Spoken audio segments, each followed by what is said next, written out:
2024 ഒക്ടോബറിൽ മരിച്ച വ്യവസായി രത്തൻ ടാറ്റ വിൽപത്രത്തിൽ തന്റെ 3800 കോടി രൂപയുടെ സ്വത്തിന്റെ ഭൂരിഭാഗവും ജീവകാരുണ്യ പ്രവർത്തനങ്ങൾക്കായിട്ടാണ് നീക്കിവച്ചിരിക്കുന്നത്. എന്നാൽ കോടീശ്വരനായ ടാറ്റ തന്റെ വീട്ടുജോലിക്കാർ, പാചകക്കാർ, ഡ്രൈവർമാർ തുടങ്ങി തന്റെ വളർത്തുനായയെ പോലും കരുതലോടെ കണ്ടുകൊണ്ട് അവർക്കുള്ളത് വിൽപത്രത്തിൽ ചേർത്തിട്ടുണ്ട് എന്നാണ് റിപ്പോർട്ടുകൾ.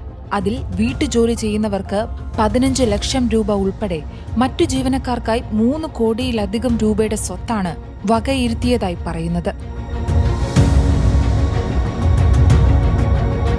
രത്തൻ ടാറ്റയുടെ വിൽപത്രത്തെപ്പറ്റിയുള്ള ടൈംസ് ഓഫ് ഇന്ത്യയുടെ റിപ്പോർട്ട് അനുസരിച്ച് 2024 മരണമടഞ്ഞ ഇദ്ദേഹം 7 വർഷമോ അതിൽ കൂടുതലോ തന്നോടൊപ്പം ഉണ്ടായിരുന്ന വീട്ടുജോലിക്കാർക്ക് 15 ലക്ഷം രൂപ വിതരണം ചെയ്യണമെന്ന് വിൽപത്രത്തിന്റെ നടത്തിപ്പുകാരോട് നിർദ്ദേശിച്ചതായിട്ടാണ് വിവരം.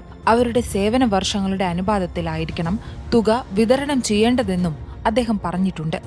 എന്നാൽ ഇതുകൂടാതെ പാർട്ട് ടൈം സഹായികൾക്കും കാർ ക്ലീനർമാർക്കും 1 ലക്ഷം രൂപ വീതം നൽകണമെന്നും വിൽപത്രത്തിൽ വ്യവസ്ഥയുണ്ട്. രത്തൻ ടാറ്റയ്ക്കൊപ്പം ഏറെക്കാലമുണ്ടായിരുന്ന പാചകക്കാരനായിരുന്നു രാജൻ ഷാ. ഇദ്ദേഹത്തിന്റെ പേരും വിൽപത്രത്തിൽ പ്രത്യേകം പരാമർശിച്ചു. രാജൻ ഷായ്ക്ക് 1 കോടി രൂപയിലധികം തുകയാണ് നീക്കിവച്ചിട്ടുള്ളത്.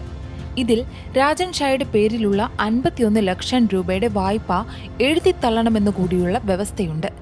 ടാറ്റയുടെ 11 കാറുകൾ, 65 വാച്ചുകൾ, 21 ടൈം പീസുകൾ, 52 പേനകൾ എന്നിവയുൾപ്പെടെ 12 കോടി രൂപ വിലമതിക്കുന്ന ആഡംബര വസ്തുക്കളുടെ ഒരു വലിയ ശേഖരത്തെക്കുറിച്ചുള്ള വിവരങ്ങളും ഈ വിൽപത്രത്തിൽ ഉൾപ്പെടുന്നു. ഇവ ആവശ്യക്കാർക്കിടയിൽ വിതരണം ചെയ്യണമെന്നാണ് പറഞ്ഞിരിക്കുന്നത്. കൂടാതെ താൻ ഉപയോഗിച്ചിരുന്ന വസ്ത്രങ്ങൾ ദരിദ്രർക്കിടയിൽ വിതരണം ചെയ്യുന്നതിനായി എൻജിഒകൾക്ക് ദാനം ചെയ്യണമെന്നും രത്തൻ ടാറ്റ നിർദ്ദേശിച്ചു.